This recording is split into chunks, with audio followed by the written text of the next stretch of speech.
Hey guys, welcome back to my Copart project. I believe this is going to be video number 4. In the last video, you saw me paint, and people were probably screaming at their screens. But it's done, kinda failed at the painting on the hood anyway. I'm going to show you guys what happened here, and then maybe ask if somebody who's watching this, who's done this before, maybe experienced this before, could tell me what I did wrong so that I can correct it for my next one. So let's have a look at this stuff.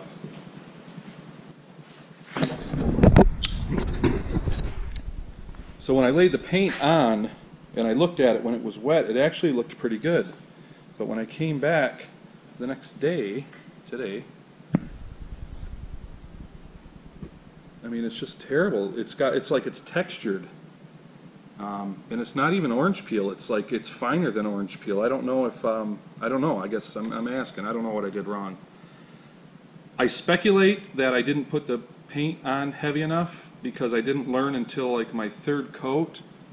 I needed to turn down the air pressure and slow the gun down so that it would actually lay out and look good, because up until that point it looked like this when I sprayed it. So then the last 2 coats I just laid on real heavy and it looked okay when I left, but yeah, not so much now. We'll come over here. The bumper's not terrible. I mean, it's got quite a bit of shine to it, and the spoiler came out pretty decent, but I definitely bombed that hood. I'm still going to wet sand this and buff it out just to bring the shine up a little bit more. Once it's on the car, it's not supported right now, so I don't want to do it right now. I don't know that I really have to do anything with the spoiler. Maybe I'll mess with it just a little bit just to make it shinier. So the spoiler and the bumper are okay. I still haven't done the rear bumper. I've got, it's over there and there's a hole in it. I'm going to try to fix that. But I don't know if this is a total loss. Yeah, you can see how bad that is? It's like a low definition television set. So what I did was I got some 1000 grit wet sandpaper and I went to town on this area right here for about 10 minutes or so. And it's considerably better.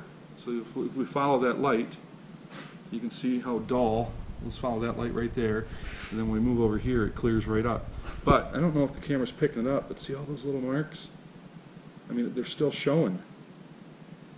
The only thing I can think of is I would have to cut the clear down a little bit more with the wet sandpaper to get rid of those, but I'm just nervous because I don't know how thick the clear is. It came out real nice right here. I must have had heavier paint here. The clear must have been heavier, and you can see how it did not come out nice right here. So, I don't know, guys. I'm going to wet sand the whole hood and buff it and see how it looks. It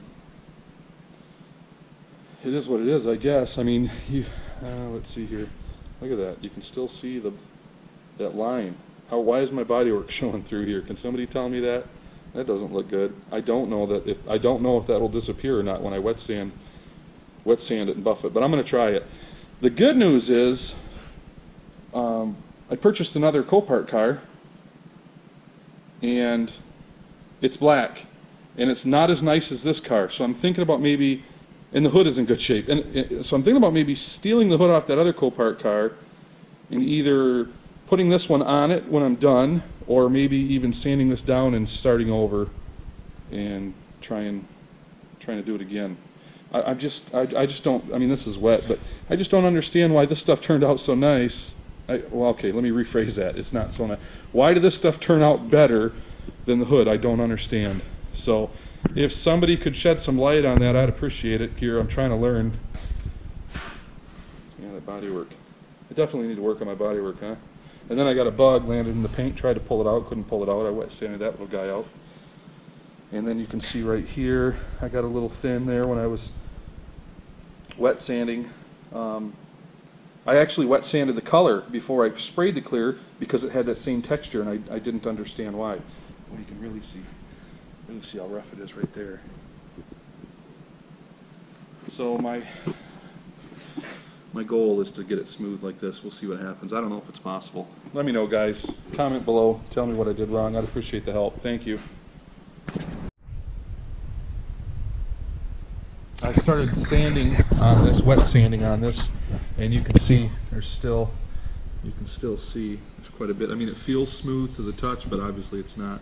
I spent a little more time on this side over here, and if you get real close, you can still see some little sparkles, which are clear. That's low spots, but for the most part, I got her pretty dull.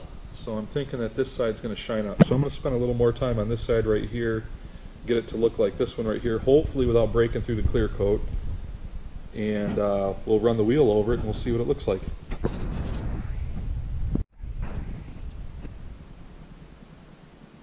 I should probably mention that this is the paint that I used. This Rust-Oleum, when I bought it, I thought it was, I guess I didn't look at it close enough, but I mean, it was cheap enough, 17 bucks a quart. When I bought it, I thought it was that Duplicolor paint shop, not even realizing until after I bought it that it is Rust-Oleum acrylic. I would imagine that's acrylic enamel. Maybe that's got something to do with the poor quality. I'm not sure. But for the rear bumper, look at that. I bought some lacquer. I'm going to give this stuff a try, and if this stuff is easier and looks better, then I'll just use this stuff from now on. Well, I guess when it's black. If I get, well, let's see, the next car is black, but if I get another car that is not black, then I'll have to buy the regular auto body paint. But I kind of like to learn while I'm using this cheap stuff before I start screwing up a paint job with more expensive paint. So that's what the hood and the front bumper and the rear spoiler are painted with.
Night and day difference, huh?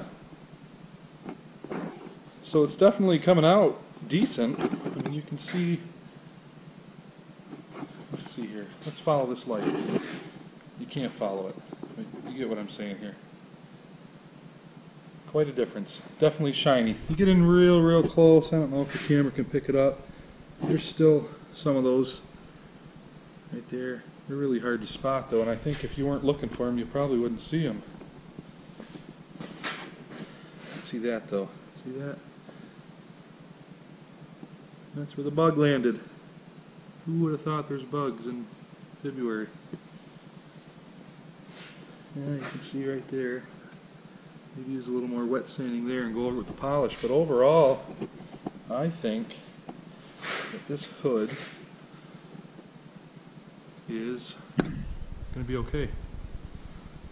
We'll see when I get it done how many of my imperfections in the bodywork show through, and I'm still not certain if which car I'm going to use this hood on, but I think I can save the paint job anyway.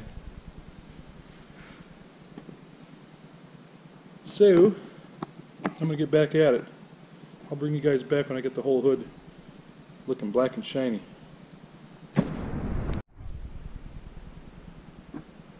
Well, I have a black hood and it's shiny. You can definitely tell by looking at it that it's been painted, because I was too nervous to get close to the edges when I was wet sanding after burning through on the other side. So the paint's a little bit coarse along the edges there, but it's definitely black and shiny and not smashed. So as much fail that there was in this paint job, I'm still going to call this a win, because this hood is going to look great on the other car, and you will see it on the other car. I'm not satisfied enough with the outcome of this to put it on the current Impala, just because the rest of the car is awesome. It is shiny, black, smooth, and I want the whole car to look that way. I don't want it to look well, I guess I don't want it to look like an amateur did the bodywork, which is kind of what's going on. But anyway, like I said, it's black and it's shiny.